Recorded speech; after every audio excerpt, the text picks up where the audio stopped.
they give him a questionnaire with 2 questions. The first question is, how would you rate our selection of porn? And then the second question is, did you get it all in the cup?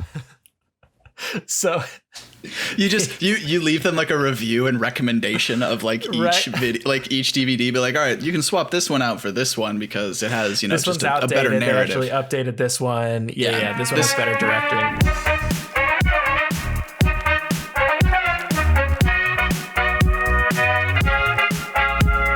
Hey everyone, welcome to episode number 16 of the Lunchtime Serenade.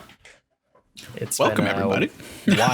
wild past couple of weeks, so we hope everyone is out there staying safe and staying healthy and just, doing what they can to overthrow the system.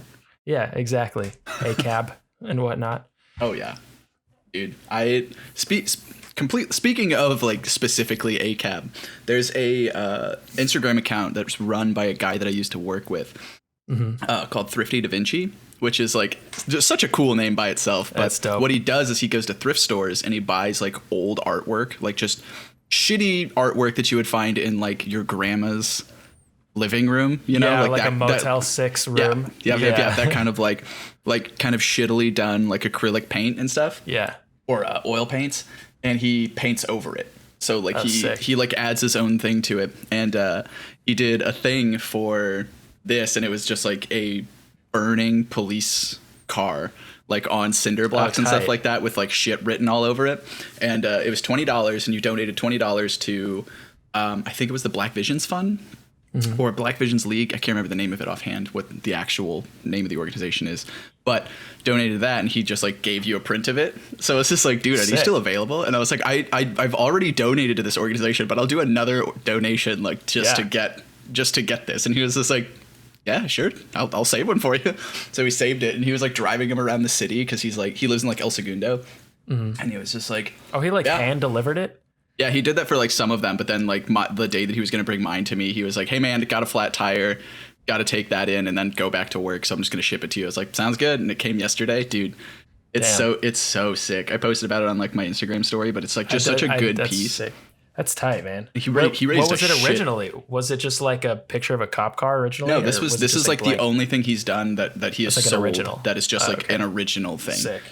That's tight. But it was really cool. So if anybody wants to see some cool artwork coming out over the next couple of years, I'm hoping, and some cool just like social change organizations and stuff like that, because he does just like a lot for like just the LA community in general, because he's just like a really big like supporter of the city he lives in. So totally follow him. It's at Thrifty_DaVinci, I believe so. His shit's incredible. Dude's insanely talented, doing stuff for a good cause, like just legitimately cares about like his community and stuff, and it's fucking sick. So that's awesome. Follow that guy, Thrifty Da Vinci, baby. Hell yeah, that's sick. Yeah, I love it. Yeah, he's like such like a nice guy too. Like, just. Oh, do you like talk to him? Yeah, well, I worked with him at one of the places I've worked at. Oh, that's okay. That's what you said originally. Yeah, okay, yeah. So he's just an all around good boy, like the guy. Hell good yeah. shit, that's good cool. art. He's like really just talented all the way around in terms of media and art. So give that guy a follow if you ever come across him on the internet. That's tight. I love that. Yeah, dude. I love that. Homies supporting homies. I'm gonna have to check him out. That's the thing is like I've noticed a lot of like my friends who've been getting a lot more into not necessarily commission work, but like they sell prints of their art and stuff like that. Yeah. And not only for like these people who are doing donations to causes and things like that, because there are a lot of music photographers that I follow as well that are like selling their prints and stuff and donating that money to I think they were doing the Minnesota Freedom Fund until they were like, hey, stop giving us money. Too much money. Yeah. Yeah, exactly. Yeah. And so there's just a lot of like artists and like artist friends out there that are like just getting more into trying to like sell their art, which is kind of tight. And that's awesome. I am like a huge supporter of that. So I like to at least buy stuff when I can. Just because a $20 print isn't that much. Like spending $20 on something that's going to like support your friends and like people going forward. Like that's just cool. So I like to buy things for my friends when I can. Yeah, exactly. And dude, for a print, $20, that's incredible. That's a great price. Oh, I mean, most prints are going to be, you know, so much more expensive, 50, 60, $70. That's the idea. So like, especially from like just these other people who are like, you know, they're just like starting in their career. It's like their side gig or something like that. Like, you know, just like showing your friends support and stuff like that. Like that means a lot. Like not only financially, but like people are like, oh, you know, somebody likes my work. Like somebody, some like there are people out there for it. Yeah, exactly. 100%. So I like to do that when I can. I love that. That's wholesome. What a wholesome start to the episode. Thrifty Da Vinci. Dude.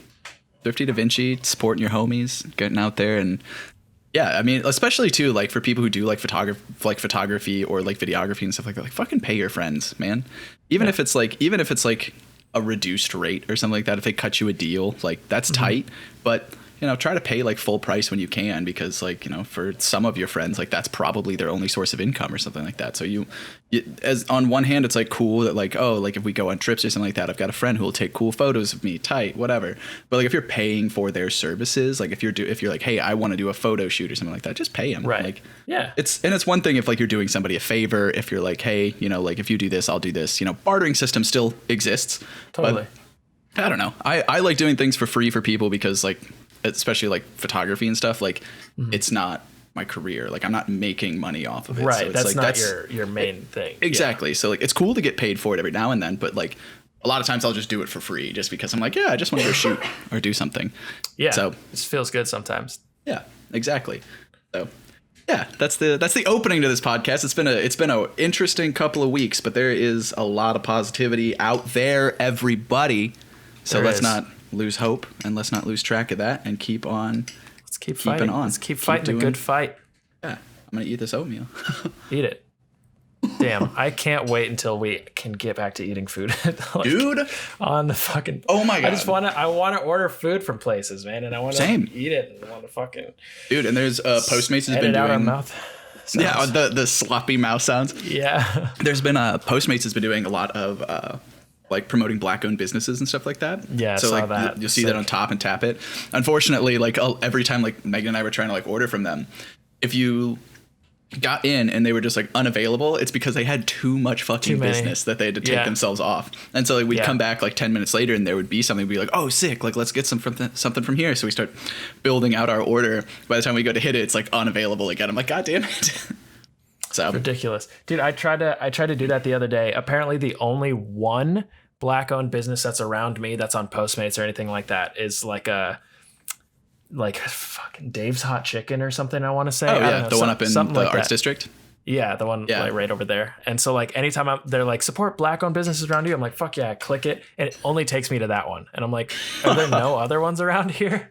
That's why like I shared it a while back, but it's literally someone is keeping a Google sheet. Yeah, that's like all of the black-owned businesses. Yeah, it's super cool. Yeah, it's really neat. And like that was how I found Bloodsoes, because I was just like, wait a minute, that's the dude that guy's on the show I'm working on. That's weird. That's so cool. But yeah, so that's kind of neat. Is like people are actively out there like using these platforms to like, you know, just do genuine good. And like all the people protesting and all the people out there doing that are, you know, doing what they can and doing what they should, honestly. So it's really fucking cool to see, although there's like a whole bunch of negative and a whole bunch of, you know, just other extrajudicial killings and other just, you know, police officers defying the Geneva Convention. That's fine, I guess. But there's people out there. Down old men. Yeah, exactly. So there's like people out there, you know, doing good shit and like trying to just help people, and I fucking love that. And so I'm just trying to, you know, support where I can, and you know, so on and so forth. It's been like kind of hard, like working on this schedule, just because, you know, by the time I wake up, you know, around like 11:30 or noon, just because of the work schedule I'm on. By that point, like most of the protests are either like in full swing or done. And so, and then I have to start working at like 2:00 basically. So I'm like, okay, I guess this is just what I'm doing. And it's another thing to like be upset about that, because I'm like, oh, you know, I am still lucky enough to like be able to work through the pandemic and like still you know, support myself and whatnot. But, you know, there's a lot of people that don't have that opportunity, and most of those people are out there, you know, protesting and stuff right now. So like that's kind of sick. So I'm at least. Did you see that picture, that like drone flyover of Hollywood and Highland. Hollywood and Highland, yeah. Well, they said that I think it was like 10. Was it like it was either 10 or 100,000 people in total showed up in Hollywood like over this weekend? I believe 100,000. That closer to that. I mean, 10,000 is a lot, but I feel like that factor of 10 difference like is huge. So yeah, it's but nuts. Yeah, dude, it's cool. It's cool to fucking see people. I mean, it's week 3, dude, going on strong. Like it's fucking sick. Yeah, like, people still give a shit, and it's fucking awesome. It's super cool. I love it. I love to see it. It's dude. I mean, I feel like the social media part of it has slowed down. I feel like I don't know, the people who are like, oh look, I support this, and then just are back to regularly scheduled their own fucking programming or whatever the fuck they want to call it. But like outside of that, it's still happening. It's still it's crazy. It's really absolutely cool still happening. And I think like the cool thing is the fact that the social media side of like people like sharing donations and stuff like that, the fact of it kind of calming down, I think, at least from like my perspective, I think that's probably a good thing, because it means, the people who are going to donate have already donated. The people who are going to set up a recurring donation have already set that up and are still like doing that. And I think that's really fucking cool. Or, all those funds that have been out there, people have already found or, have done that kind of stuff. So I think that's really cool. That doesn't mean you shouldn't keep posting those things and like keep drawing attention to them. Like you absolutely should keep doing that. I just think that it's probably a good thing, at least signaling a good thing. The one thing that like was bothering me during this stuff was people posting like their amount of donation, and I'm just like, there's a lot of people that I know of that like probably couldn't afford that kind of a donation, and that's kind of tight. But then I'm also just like, please make sure that you can still eat this month, my guys. Like it's one thing where I'm just like, hey, cool, good on you for donating and stuff like that, but it's like, you don't need to show us the amount. Like that's just kind of like, oh, good for you for giving $50. Like you're just like, to me it kind of reads as like, give me a pat on the back for giving a bunch of money, rather than just being like, hey, I'm kind of guilty of that. I feel like though, I mean, I just wanted, I don't know. I think like that's the thing though, is like people are doing it with good intentions. I guarantee like you probably posted something being like, oh, look at this, look, I'm able to do this, so you should be able to do this, et cetera, et cetera. So like I get the side of doing that. It's just that's my personal feeling of how that comes across sometimes. Oh, I totally get it. I mean, it does, it seems like it can be flexy at times, but like I feel like a lot of the people doing it as either to like, hey, like let mobilize their like following or their platform or whatever, like, hey, I'm doing it, you can do it too, you should do it too, or just like in general. I absolutely hope that is 100% their thought behind it. Like that's just what I'm hoping. But I as being a cynical person that I am, there's always that negative side to it. But I don't want to focus on it. But that's just like the way that I was looking at it. You're totally right. It is. I mean, I feel like that could very well be a reason that some people did it. So I'm not negating that at all. Yeah, for sure. Yeah, exactly. But people are out there doing their thing. It's not a race. It's not a competition. We're all in this shit together. So it's cool to see people, going out there and doing what they can and giving what they can. And I love that. It's I don't want to say it's humbling, because like as just like a fucking like mid-20s white kid, like I don't have like as much of the emotional backing of that, like these black people and stuff like that, seeing all of these like donations coming through, like that's gotta be like just such a cool feeling, like great. Seeing that many people like come in to like back their community. So it's like I take a little solace being like, like I'm helping, I'm doing what I can, but it's like that emotional feeling for the black community has to be so fucking cool. Oh, but I'm sure that's amazing. Also means that you can't stop now. Keep going. It's a fucking train, baby. Pick up that momentum. Let's do it. Ride the hype train to abolish racism. To abolish racism. The abolish. We're gonna do it, baby. Snowpiercer for abolishing racism. Dude. That's actually really funny because all the snow's white. That's funny. Yeah. That's like multi-tiered. So fucking layered. Do you see the new like crackdown on DMCA shit that Twitch is doing? All those like new things that you're not allowed to do. Right, which is weird that they picked now to do that. Yeah. super whatever, interesting. Like what was it? No, you can't do DJ sets. You can't you can't do any like live music performances of music that isn't your own. That isn't yours, right? And you can't do, I think it's like you can't have more than like 20 seconds.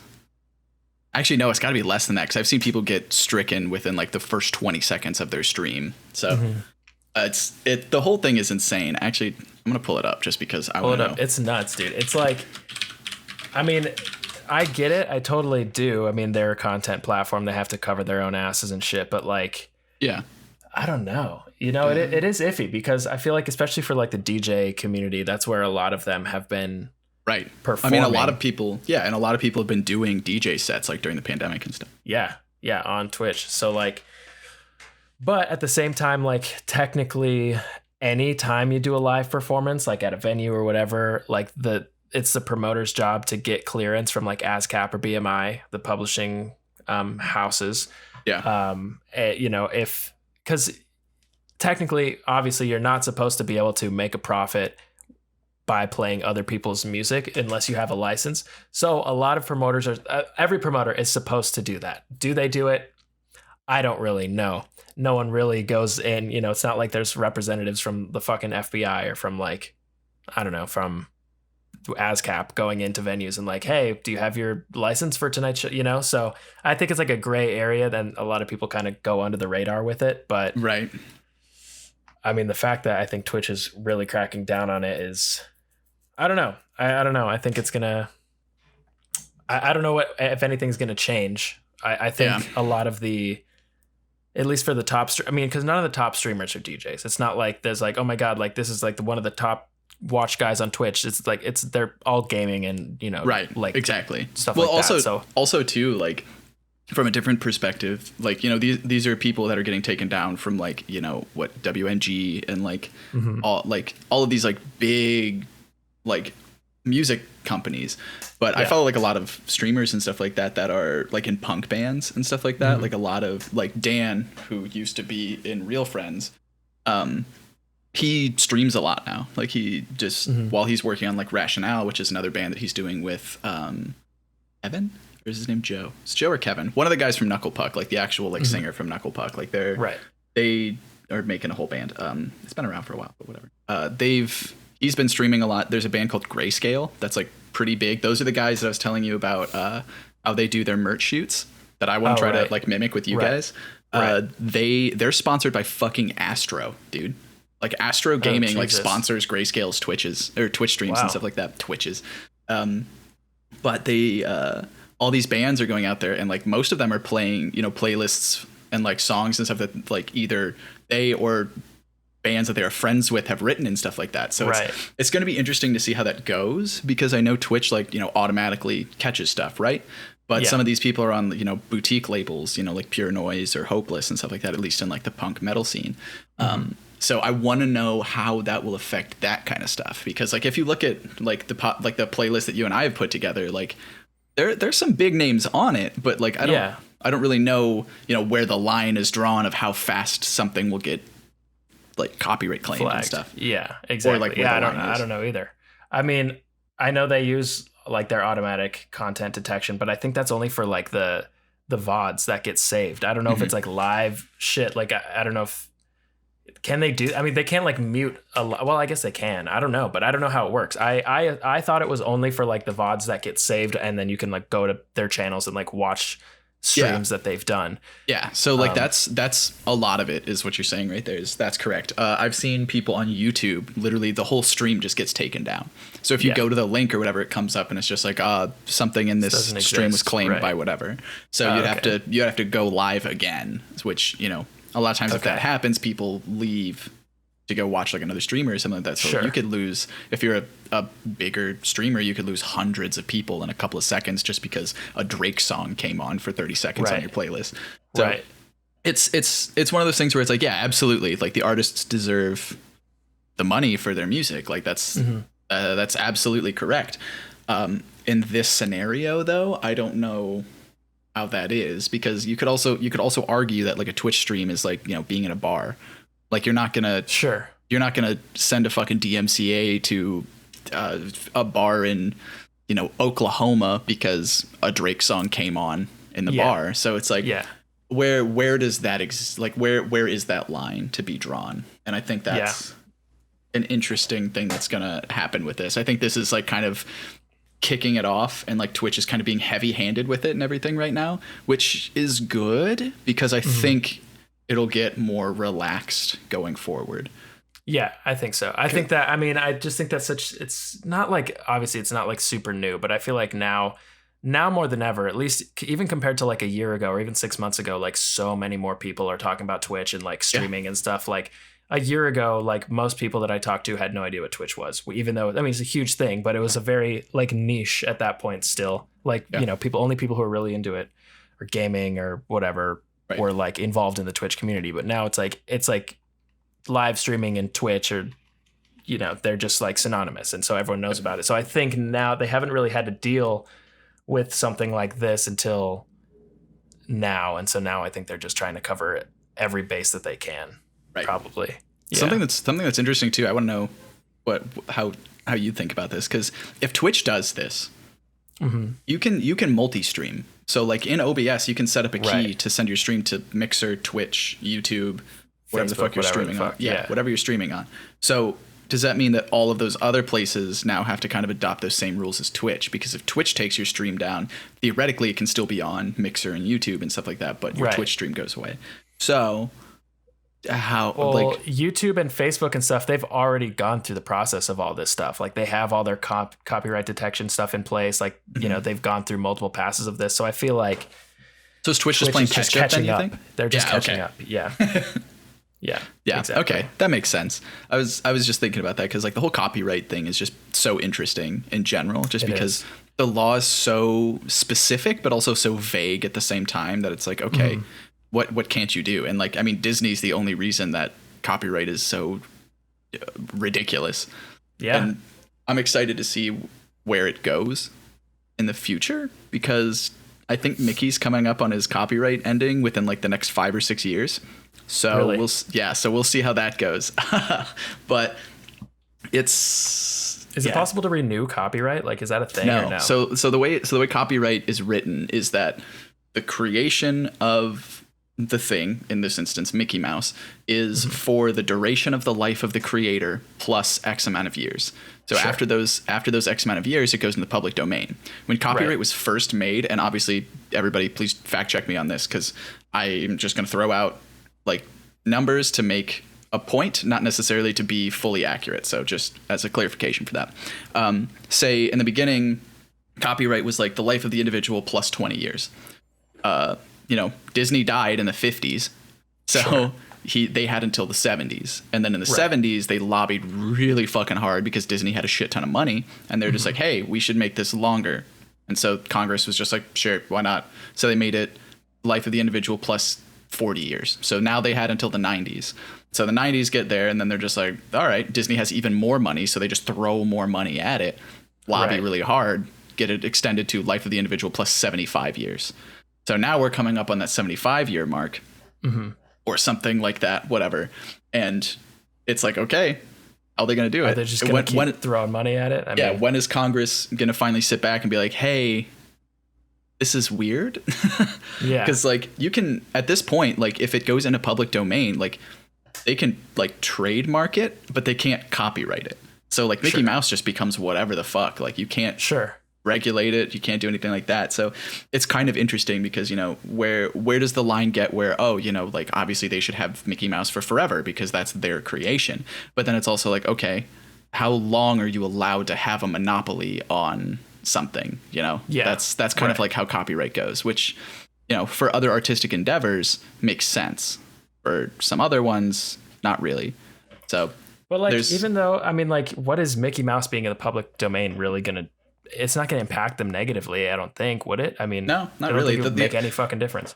The only thing is, though, is that like somebody can print just the same fucking T-shirt that Disney makes, and Disney can't say anything for like about half the price. And exactly. Sure. Yeah. So like the obvious things of Mickey Mouse losing his copyright are very prevalent, but like once you get into the nitty gritty of it, how much are they actually losing? How much are they gaining? Kind of that thing. Yeah. And for a company like Disney that owns like 40% of the media landscape, Does that fucking matter? Does it make any dent at all? No, it doesn't. Right. Have they been using have they been using Mickey Mouse that much anyways? Like, yeah, he's in their parks and like he's the mascot, sure, but it's like they haven't really been. It's not like a selling point anymore. You know, people don't go to Disney because they're like, I want to see some Mickey Mouse cartoons. People are like, I want to go see princesses and shit like that. Yeah. Like that's kind of like the trade off. So I don't know. It's weird because you get to the argument where it's like, yeah, it's their creation. Like they should just be able to keep it. Like that's how that is. But it's also like, okay, but like when where does that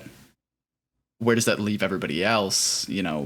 Forever down the road when that icon doesn't matter anymore. Like, right. So, yeah, it's interesting. Copyright's very interesting. And that's why there's an entire like thing in law school for you to be a copyright lawyer. Like that's a whole thing. So yeah.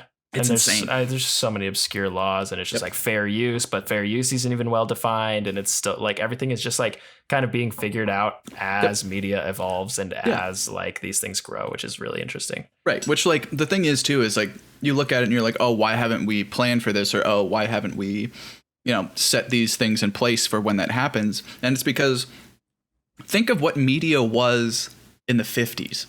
Think of what that landscape looked like in the 50s versus now. So obviously that needs to be updated. Media changes so fucking quickly. And like updates with, what people want and what people need and, what gets created. And there's just so many people in that landscape now that, okay, where's the line drawn to what you can and can't do? So I don't know. I find the whole thing is interesting, and I hate Disney as a company. So I kind of want it to fail at some point, but it's frustrating because I'm just like, they should be able to have Mickey Mouse. Like it's their fucking thing. But I'm also like, all right, you guys have had it for like 100 years now. It's time to move on. Public domain. It's not going to make any fucking difference. You guys are coming up with new characters every fucking day. Pixar has a new movie every goddamn 6 months. So like, you spend hundreds of millions of dollars a year creating new things. Like, right. I think you can put some stuff on the shelf. Like, let's calm down. Yeah. I think Mickey Mouse has run its. I mean, what else? What is new that's coming? Like, that Mickey Mouse isn't in any movies. No. He's not in any like. They've got like TV shows and like cartoons and stuff on like Disney XD and stuff. But Mickey Mouse Clubhouse or whatever the fuck. Yeah. Yeah. Does that audience reach, or does that audience warrant the amount of attention that Frozen does, like that kind of thing, or at least in today's landscape? Sure. So, yeah. No. It's very interesting. That'll be interesting when that shit runs out. Yeah. So if anybody didn't know kind of how Disney fixed copyright over the last century, now you do. You can do some research, find the actual numbers. But yeah, insane. Dude, it's wild. It's weird. It's crazy that a company that big can just basically have free reign of whatever they want. Yeah. They can just walk into Congress and be like, give us this because here's all of our money. I mean, I guess at some point it's just a game. If you have that much money, you're just kind of like, well, let me see what I can get people to do for me. Yeah, exactly. How much can I bend these institutions and these laws? Which again gets fucked up because that's kind of how capitalism is. If you have money, you kind of control everything. So 100% you do. Yeah, that's life here at least. Absolutely. So. And that is a whole other conversation that I could share some viewpoints on, but I don't want to do that. We can do that. We can get into a lighter topic, which you ever looked into the requirements to being a sperm donor? Because no, but I know that they are like weirdly specific. They're so specific, man. Yeah, you have to be like over a certain height, like under a certain weight. Yeah. Here, so I've got it pulled up. Yeah, let's go. Do you have what it takes to become a sperm donor? These are the basic requirements. You have to be 19 to 38. You have to be at least 5'8" or taller. No short kings here. You got to be at least 5'8". They looked at like all the Tinder like memes and stuff, and they're like, all right. It was at like 5'6", and then they're like, let's move it to 5'8". They're like 5'8" looks better. Yep.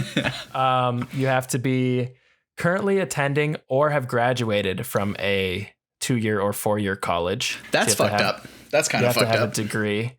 You have to be healthy, which they will obviously do like background or like health screening and stuff and determine what that means. And then legally allowed to work in the US. And then it says, however, what a potential sperm donor must understand is that meeting these basic requirements is only the first step in the process. Once they meet these requirements, they can be asked to move on to the screening process, which requires, them to show up and then blah, blah, blah, blah. So I was listening, dude, like it seems so interesting. Like just the whole process. I was listening to this guy tell a story about it. And essentially he's like, okay, so I was between jobs. I didn't have a lot of money. So I was like, sperm donation, easy. Like, I could go in there and it's like 75 to $150 per deposit. And then you can deposit up to 4 times a week. Yeah. You can do it up to 4 times a week. Damn. Yeah. Yeah, I know. I mean, that's an additional $600 a week, if you got some strong swimmies.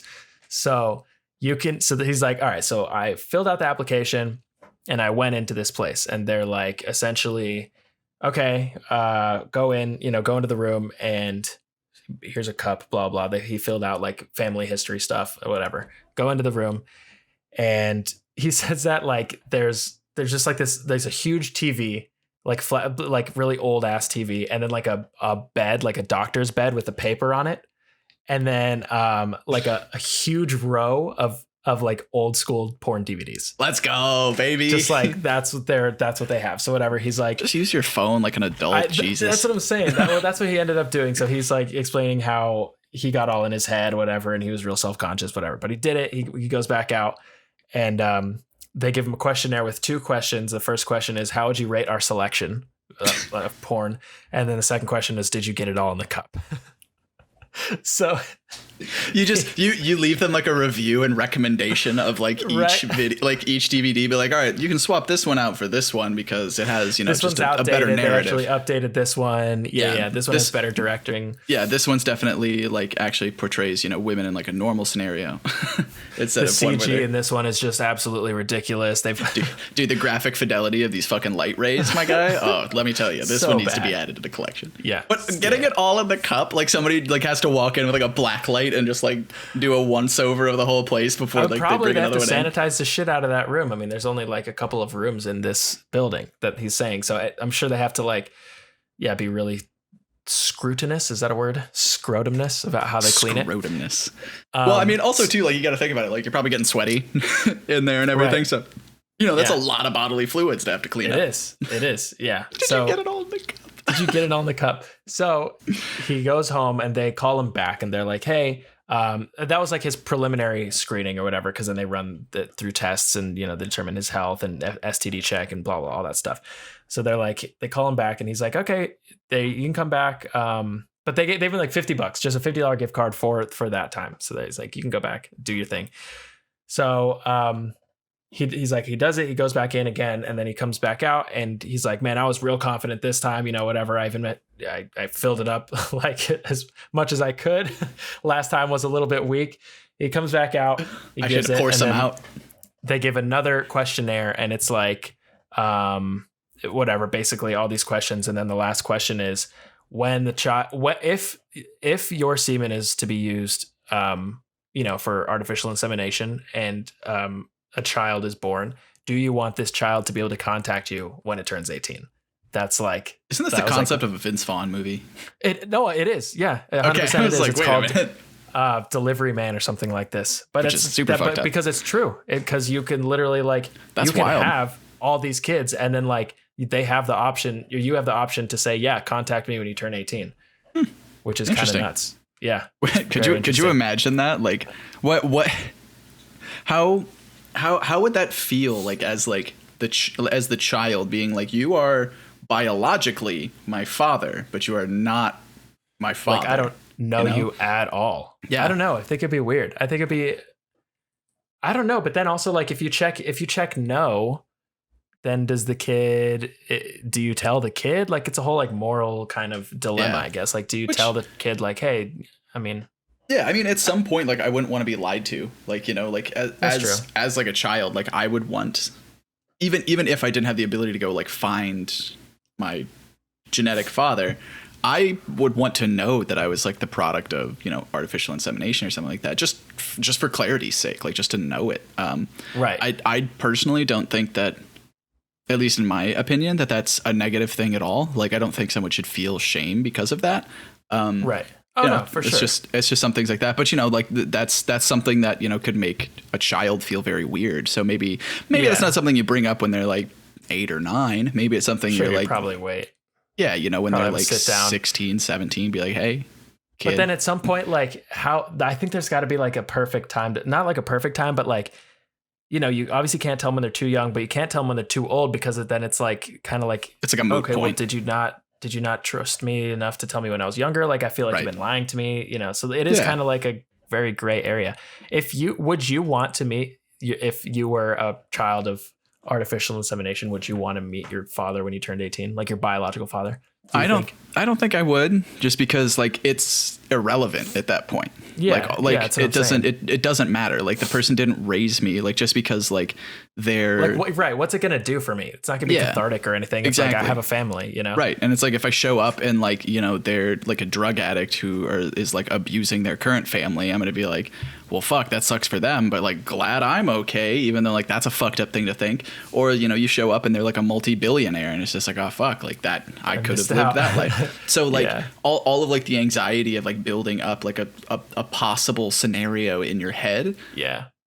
I wouldn't want to subject myself to that. So even if I like knew, which I would hope that, my parents would tell me if that were the case, that's fine. I don't give a shit. Like, the people who raised me are the people who raised me. Those are my parents. Like, that's the way I look at it, at least. But yeah, no, 100%. I think that makes total sense. And I mean, unless, but also like, I'm sure, I don't know.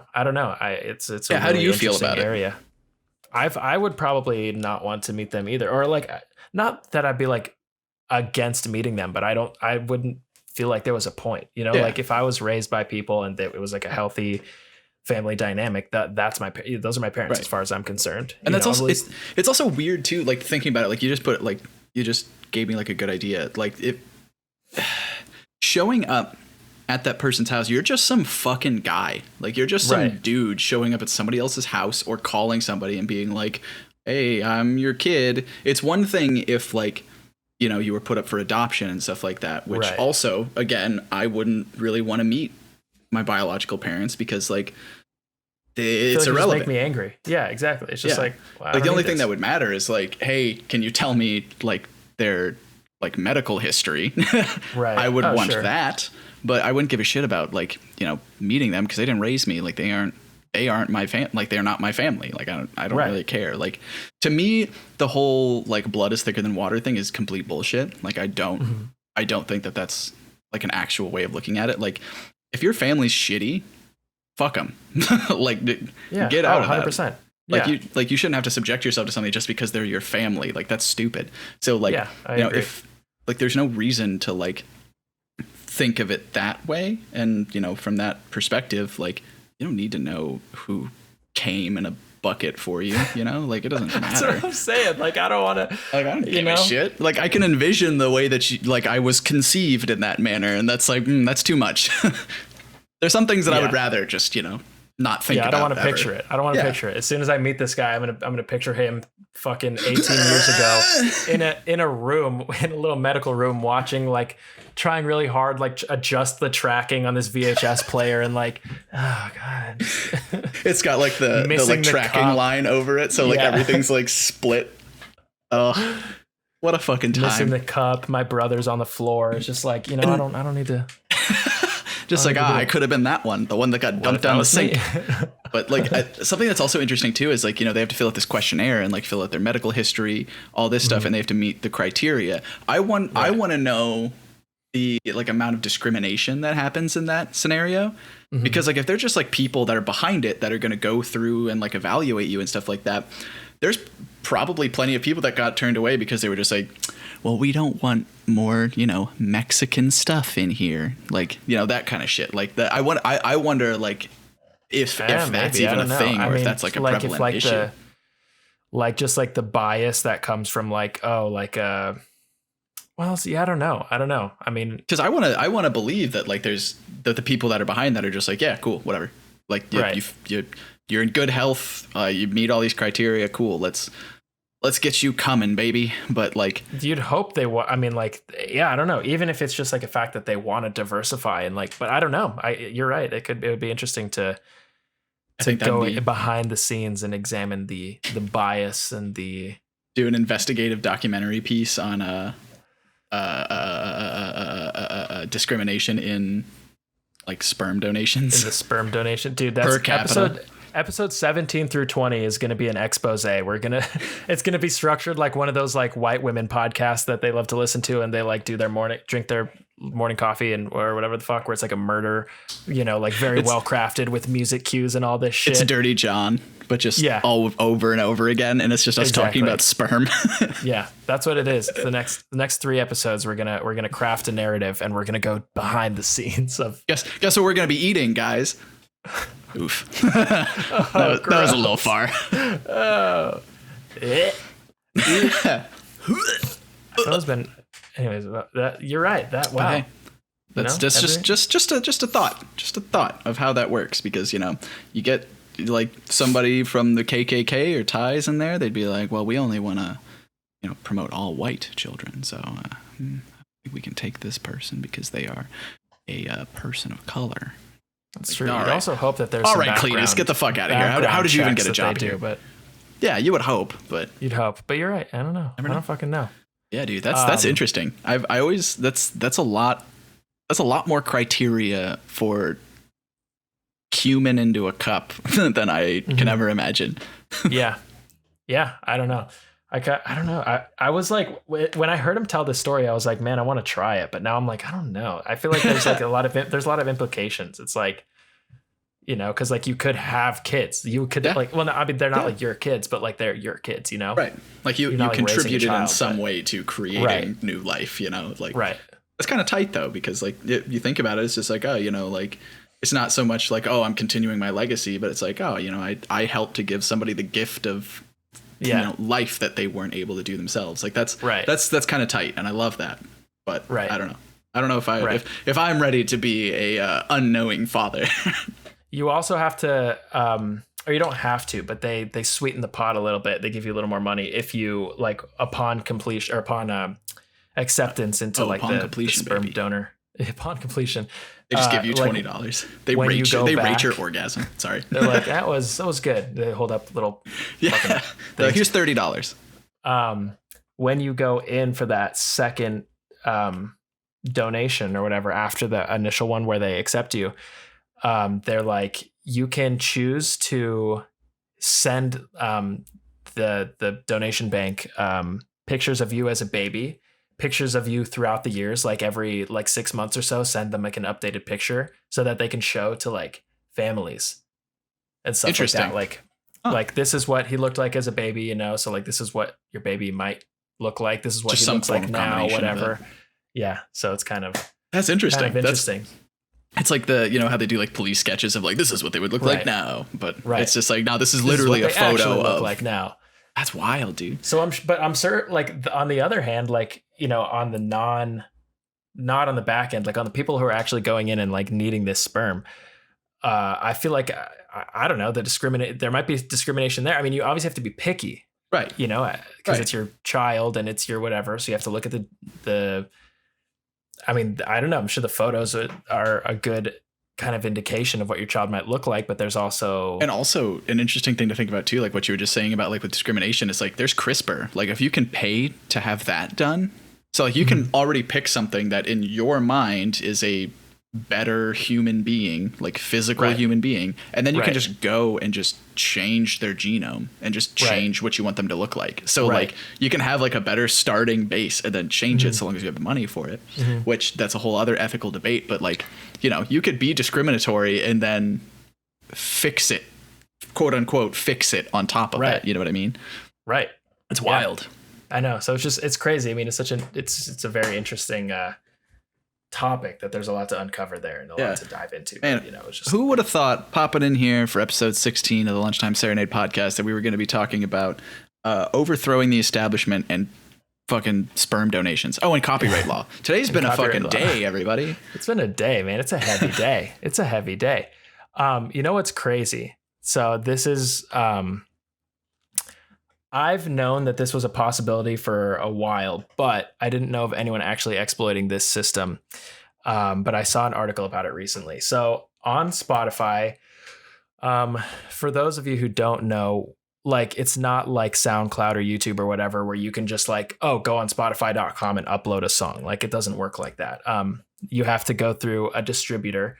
And so like when a song is released with a label, labels often have their own distributors that they either own or work with. And that's how your song gets put on Spotify. So your distributor is basically just like a middleman between you uploading a song and like, you know, Spotify. So like, but there's like also a lot of sounds like a useless position. You could just get rid of that, but yeah, it totally does. But it's also just like a way to kind of regulate. I don't know.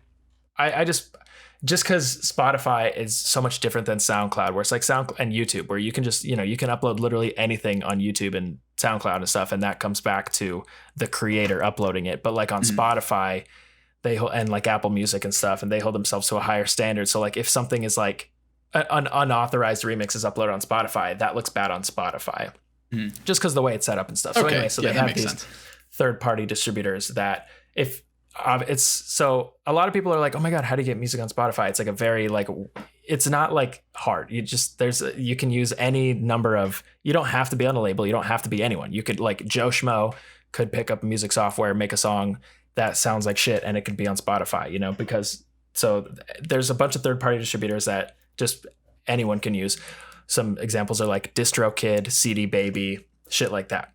So you go on this website and you upload your song, and then so for example, DistroKid, I'll talk about DistroKid. You could upload your song, you upload the metadata, you know, you say like blah blah blah, but then there's also like on all of these websites, on CD Baby, on DistroKid, on any of these distribution platforms, there's like a spot to put in your artist name, right? So you put it in, and then it doesn't like the way Spotify is set up. Also, it's like it's not like you can go and log on to Spotify and like log on to like your, I mean you can, but it's like you have to like claim your profile. You have to like claim your artist profile. So it's like when a song is uploaded, and like it's your first song, a profile is automatically created for you. You can't go onto Spotify and like create an artist profile. It's created from the song that you upload.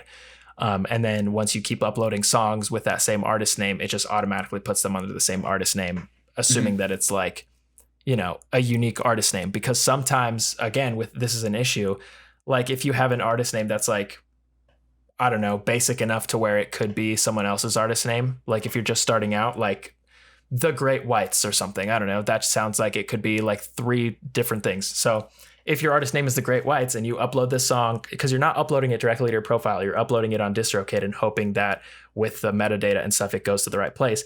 You could upload a track and your band name is called The Great Whites. And if there's another band name called The Great Whites, it might go in their profile, or something that they upload might go in your profile. Like there's so many weird discrepancies that I'm so surprised that it's still like there's no way to kind of cut through that and figure it out, unless you're working with a label or people with like direct connections to Spotify who can fix it right away. Because otherwise you're kind of just like dealing with the distributor and their support email, you know, and that takes fucking forever to get through to anyone. It's weird that they don't have like a key kind of thing set up. So like Discord and stuff like that, you know, you can have whatever the fuck your screen name wants to be, but then they give you like like they give you pound and then like 4 digits, and like that is your profile. Right. Like you may have the same name as this guy, but they are different because like the actual metadata of the accounts are different. That's interesting that it's just kind of like a Wild West shootout. It's just like, where's this one gonna go? They do have like artist IDs and shit like that. So like the more I guess refined or whatever distributors will ask you for your, like when you log in, they'll store your artist ID on Spotify. But again, it's just kind of like you can just take an artist ID and put that as your fucking artist ID. So the point I'm getting to is, because you're not like actually going through and like uploading it to a specific account, you're just hoping it goes to the right places with the metadata that it's given. There's a place where you could literally upload a song and say it's by Lady Gaga or whatever. I mean, obviously Lady Gaga is a huge fucking name, so it's not going to go on her profile because the contact detection is going to be like, this is not a Lady Gaga song. But what you can do, this guy has been, I read this article and this guy's been exploiting this system. His name is His name is Wally DeGreat. And he's just using third-party distributors like DistroKid or CD Baby. He's putting his name in the artist as the artist name, but then in the feature, he's putting like all these rappers. Like he's putting like DaBaby. He's putting like Wale. Let's see, just like Blueface. So like people who are TK. So like people who are like big like SoundCloud rappers or whatever, but not like, and they're big enough to have like millions of monthly listeners, but not big enough to where they're like a Beyonce or whatever. Right. So then people find him and be like, oh, cool. I can go listen to him. Oh. So he's putting like, this is my song. And then, but featuring blah, blah, blah, featuring Blueface, where it's really not. Blueface has nothing to do with this song. Blueface is not associated. He doesn't even know Blueface. But because it's tagged as Blueface, this song now shows up in Blueface's profile. So like under every person on Spotify, there's like this is Blueface, this is Prism, this is whatever, where it has all of their discography, all of their features, anything that has their name attached to it is in this playlist. So people are just going through and listening to a This Is Blueface, album created by Spotify. This dude's songs are showing up on it, because he tagged Blueface as a so feature. He gets so many more plays and all these other exposure. He's been doing this for like, so it just like it sneaks past their algorithm or whatever the fuck, and it's just like, oh yeah, this guy's featured on these songs or whatever. But it's nuts. So he's been doing it for like years. It actually seems at this point. It's interesting that you bring that up, because this actually like probably a couple months ago at this point, I was listening to Aries, you know, the rapper, and it came up on my release radar, and it was just like new from Aries, and I was like, oh cool, and I was like, I don't recognize this other name that's with it, and I was listening to it and I was like, this is not a fucking Aries song, what the hell? Yeah. And so I was just like, this is weird, and like I went to the dude's profile and he had like maybe 6 or 7 songs, and I was like, this is weird. So I was just like, that's not his, I'm just gonna leave. And another thing that happened too was Puppet, who's a big like DJ that I really like a lot. He released an entire album under his moniker Puppet, and it went to a rapper from Mexico City, and like the album cover was like really shitty, like, you know, kind of like the ornate like wording and stuff like that, and it's just like this just big Mexican dude just like standing there like this, and you listen to it and it's just like very like punk-y like EDM, and you're like, the fuck is going on here? And he made this whole thing because he was just like, hey, I released my EP, they put it on the wrong thing, I've been trying to get it back together, so this is kind of weird though, because I guess now I'm a Mexican rapper. And I was like, this is so weird, dude. So that's interesting that I've actually like seen this happen in the wild, and it's just been going on. That's wild, it just dude. happens. It's just Spotify has so many different ways to get their music on there. It's not like this is Spotify's official distributor. It's like, right, you know, anyone who has a connect. I don't know the back end of distribution. Actually, I really have no idea. Surprisingly, like I don't know how, if anyone can just like start a distribution site and then, you know, have the right connections. I don't know like the logistics. And also of it, like what holds Spotify back from just making their own? Like what's the point of that? Well, they did do that at one point. It's like they tried it out. It was in beta, and then they got rid of it. I don't know why. I'd have to read into it, but it was like, you can now upload your tracks directly to Spotify. Like, check it out. And then it's like, it's in beta, you know, test it out. And then they got rid of it. They're like, hey, this is not, you know, maybe they were just getting so much shit that they were just like, all right, we physically can't devote the time to do this. But maybe, that's interesting. Yeah. Because there is like a barrier of entry, however small, to using a third party distributor, whether it's paying, so like paying a per release fee or like a monthly fee or a yearly subscription fee if you're not on a label, or if you don't want to go that route, you have to get on a label, you know, like, so like there's obviously a barrier of entry. Probably a little harder, but right, exactly, it probably so but it's very interesting. So I think there's just so many distribution platforms that it's hard for Spotify to be like, oh yeah, they can't, their automatic content detection. Who's to say that, like, you know, as long as it's not like an Ed Sheeran or whatever the fuck, like that this guy who is, you know, still getting millions of monthly listeners isn't featured on this other guy's song. Like, who's to say, you know, because there's a lot of people with millions of monthly listeners, which is a really high number, but like there's a lot of people, there's a lot of fucking songwriters and a lot of musicians, and you know, some that you've never heard of, but they're still getting millions and millions of plays. But you know, so who's to say that, oh yeah, they didn't do this? Like, the algorithm doesn't know, and Spotify doesn't have enough manpower to just allocate to every single release, listen through. Is this, you know, it's right. So absolutely. Like that's just crazy. So much like computational power that you have to do for that. Right. Did this guy have any like repercussions come against him, or were they just like, hey, we're taking down your songs? No, Spotify didn't respond to multiple requests for comment on its procedures for spotting and removing fake featured artists. His songs remain up still. That's wild. Where'd this article come from? Who wrote this?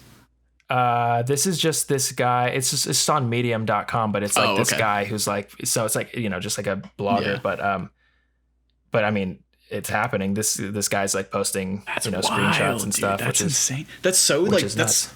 You know, you gotta give him credit. Like that's pretty fucking smart. Like piggyback off of this. It's so smart. Yeah. But then, you know, there's the other side where it's like, I don't think you're ever going to be looked at as a legitimate artist if this is your goal. If this is, or this is your way to success, you know, it might be like a really quick way to rack up plays, but then at some point people are going to be like, hold on, you're the guy who was faking features, you know, like that's not cool. I'm not going to listen to you. Like you're a faker, you know? So right.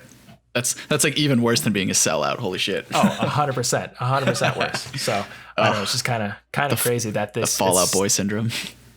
Yeah, exactly. So I don't know. Okay, damn, dude, that's so weird. Like I say this like every time we get on like a musical topic, but I'm always just like the way the music industry just exists and is operated is just so interesting to me. It's wild nuts. Just because like it seems like it's being held up by like 2x4s and duct tape. Like it just seems like everybody's flying by the seat of their pants. Like nobody has any fucking idea what's going on. Yet it's still like a multi-billion-dollar industry. It's like how? Yeah. How is this working? No idea. I think even the people who run it are surprised. Yeah, it's like insane. I've met plenty of people who like run, you know, small management companies and like record labels, and I'm just like, how in the fuck do you get any of this done? This is insane. Yeah, it's just wild to me, and like just the more that I learn about it, and like the more I learn about, you know, how like the stuff like you and Emma are just like kind of just do.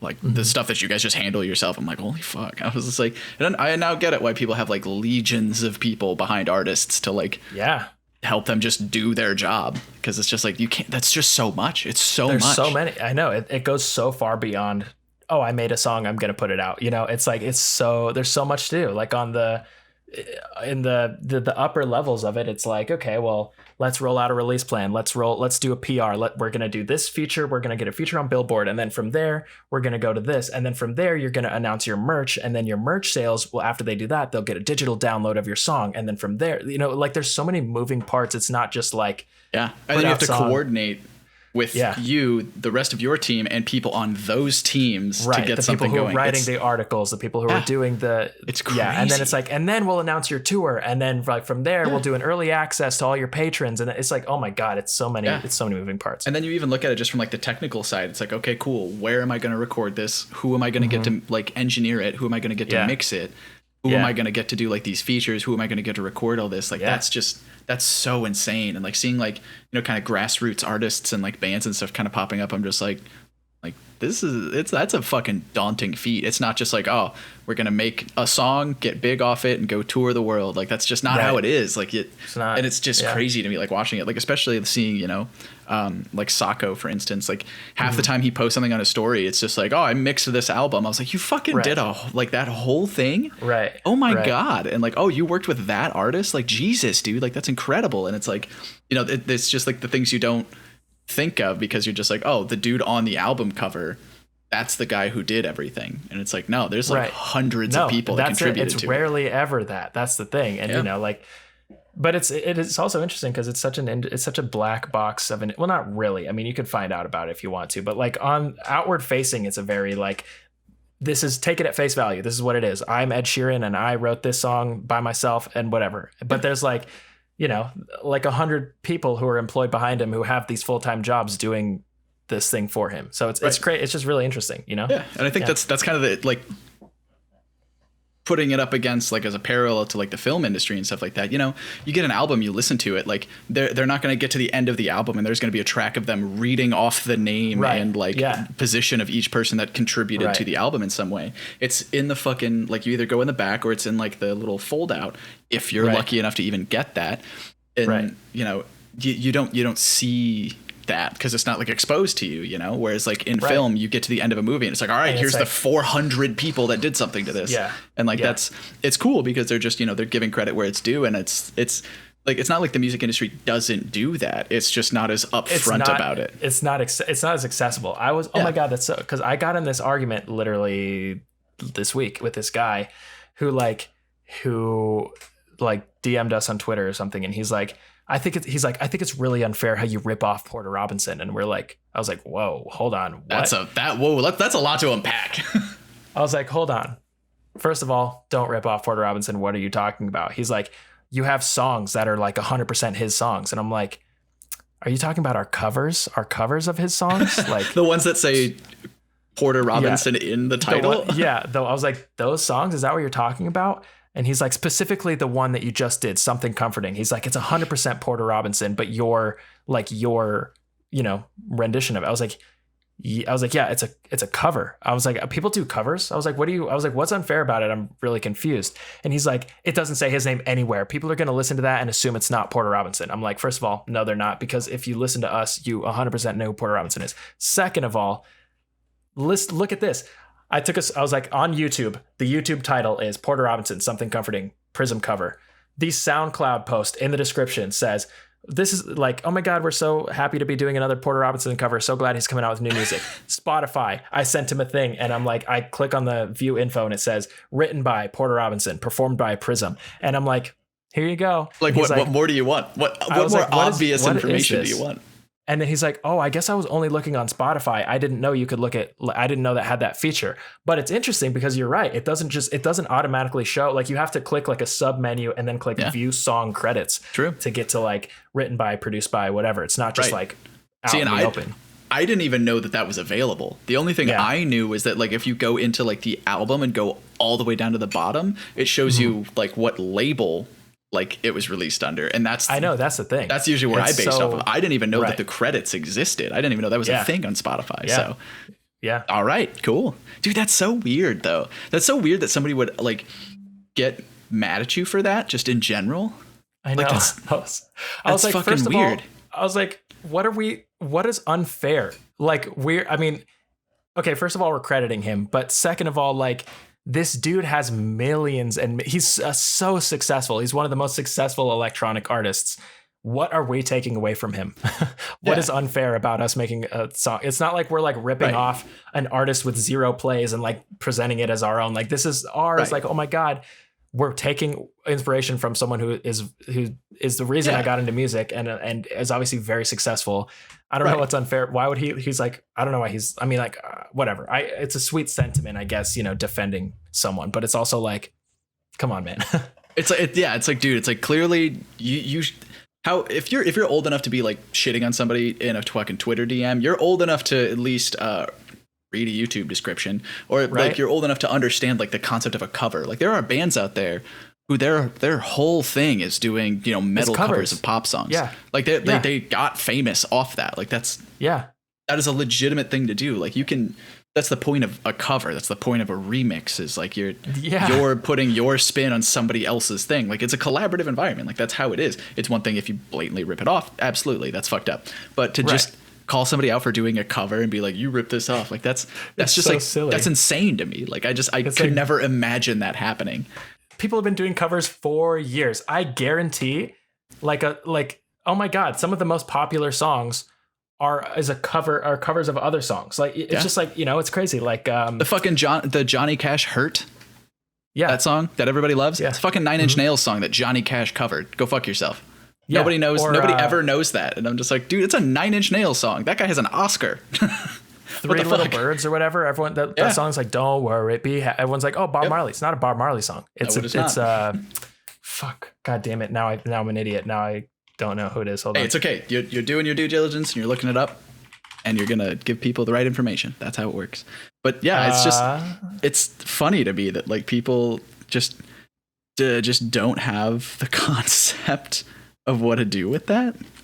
It's like, dude, I know, right? Don't worry, be happy. Bobby McFerrin. It's a Bobby McFerrin song. And everyone's just like, oh, Bob Marley. But it's some of the most famous songs are covers, bro. Like, chill. It's so weird, dude. It's so weird. Yeah. Anyways, but, I don't know. It's kind of crazy. Crazy. Dude. What a ripper of an episode this one was. We came out of the gates hot, but we kept it going the whole time. God, deep as shit for an hour. Yeah, I mean, like we aren't like the smartest people that you could go listen to on the internet. We're definitely not even a little. Yeah, we're probably not even the most entertaining people, but I mean, we at least know some things, and we like to share that with people. So we hope all of you had a wonderful time hanging out with us today, because we know we did. And we did. You know, hopefully if you pop in here, sometimes you can learn something, and sometimes you can learn us something. That is a sentence that I just said. But yeah, dude, thanks for everybody hanging out with us for this whole hour-long thing. We did it, man. These things just like fly by. Like it's just... I know. It's crazy now. Yeah, it's insane. And every time we sit down, it's like an exciting thing. You know, we just get to like hang out for a little bit and just, you know, talk about shit. Like, it's kind of cool. It's one of my favorite times of the week. I put it on my calendar every week, and I'm like, dude, podcast today. Same. It's so much fun. And I think that's kind of a cool thing, because, you know, like adult friendships are weird, like especially like since we're in that limbo of like not being like adults and stuff. So it's kind of cool to, you know, just have a thing to like force ourselves to hang out with each other. Yeah, exactly. Yeah. So yeah, hopefully y'all are, you know, keeping it real out there. Hated that. Oh my God. Keep it 100, everyone. Peace. Everybody keep it 100. Just make that the whitest thing. Keep it 200. Yeah. But yeah, it's that's been episode 16 of the Lunchtime Serenade podcast. Well, hope you all have had a great time hanging out with us today, and, you know, listening to us ramble about a bunch of shit that we find interesting. Yeah, that's all it really is. But hey, stay safe, stay healthy, stay sane, and love one another. Do your part, and we will see you guys next week, middle of the day, middle of the week. Because we're back to normal schedule again. Yeah, we're finally back on top of it. If you saw that dump of 5 episodes. 5 episodes in one day. 11 through 15. Yep, finally had the time to sit down and just crush them all out. And we're just like, all right, here we go. So everyone give a big hand to Brian for doing all this work that he does on the pod. He's an MVP. We do what we can. Wouldn't be anything without my beautiful co-host over there. So give yourself some credit, my guy. Pat yourself on the chest, not the back. And yeah, as Nick said, we'll see you guys middle of the day, middle of the week. Bye. Peace.